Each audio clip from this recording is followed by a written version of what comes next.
The Resident Evil franchise is huge, and it all started with the first game that came from Japan onto the PlayStation 1, originally called Biohazard. But due to Western trademark issues, the company had to rebrand it to Resident Evil for the Western audiences so it wouldn't be confused with another video game with the same name or the metal band. A little fun fact: the rebrand was issued by the game's director for its new name. When the company contest came up with the name Resident Evil, it won, and they loved it.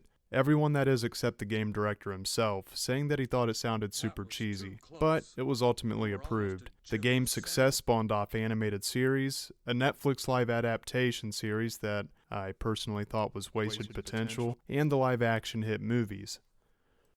So let's begin. Paul W.S. Anderson created 6 live-action movies for Resident Evil. Although I don't think the first one has aged well, I do think it's the best by far, and I can still rewatch it and enjoy it. As for the other 4... Jill, I found something. Sorry, Jill.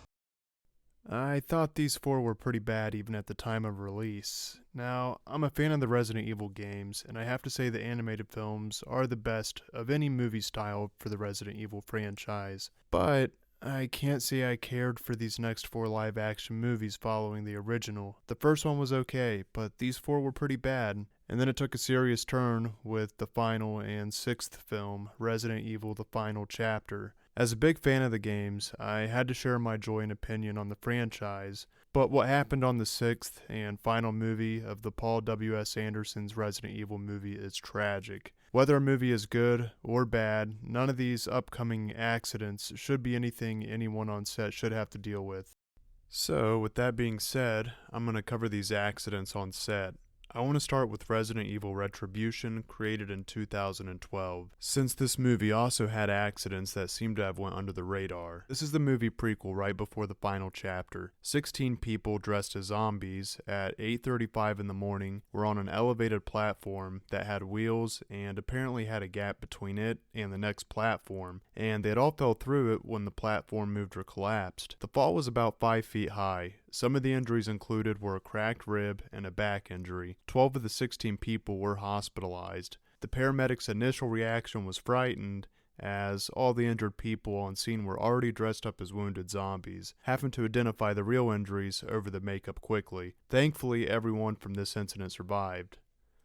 Now, moving forward to Resident Evil: The Final Chapter, we take a darker turn. Filming took place in South Africa on September 5th of 2015. Olivia Jackson was scheduled to do a fight scene. Olivia was the stunt double for Mila Jovovich, the star of the movie. However, Olivia's schedule got changed at the last minute to do a tricky stunt on a motorcycle. She had to do 2 practice runs that went well, driving at around 43 miles per hour. She would drive towards a camera held by a crane controlled by an operator who would lift the crane up as she got close. It was raining that day, and the rest of the crew members were in raincoats and gumboots, anticipating the day to be rescheduled due to weather, but they still had her proceed with the shoot. On her 3rd take, she drove down the strip like the previous 2, except this time, the crane operator didn't pull the pole up in time, and she collided with it, throwing her off the bike. Olivia fell into a coma that lasted for 17 days, and her left arm had to be amputated. She suffered from spinal fractures, brain bleeding, permanent nerve damage, and her teeth exposed as the camera sliced through the bone of her forearm and into the flesh of her cheek. What is frustrating about this incident is that during her 3rd take, Paul W.S. Anderson told the crane operator to delay the camera lift by another second for a better shot and never told Olivia about the adjustment. She went into the next take expecting the same result. This is what caused the van driving towards her with the camera on the pole to collide with her.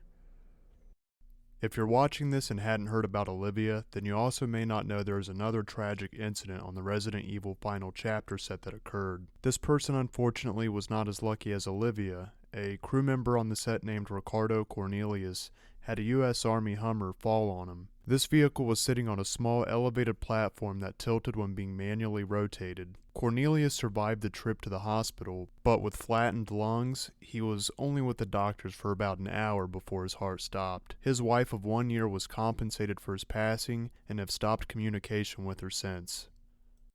Going back to Olivia's story, Paul W.S. Anderson and his team verbally told her she has their promise for full financial support and all medical expenses, But unfortunately, they stopped this funding at around 33 grand. They had also told her husband the same promise while she was in her coma. But fortunately, Olivia sued Paul W.S. Anderson and his producer, and she won. The judge ruled that Olivia did not voluntarily assume the risk of the accident and was unaware of Anderson's instructions to decrease the safety margin. This may sound petty, but I think it's pretty bad the driver they had for this scene didn't even have car insurance. Their production sounds like it's littered with irresponsibilities. The judge threw out the defense's claim that there must have been a fault in Olivia's bike.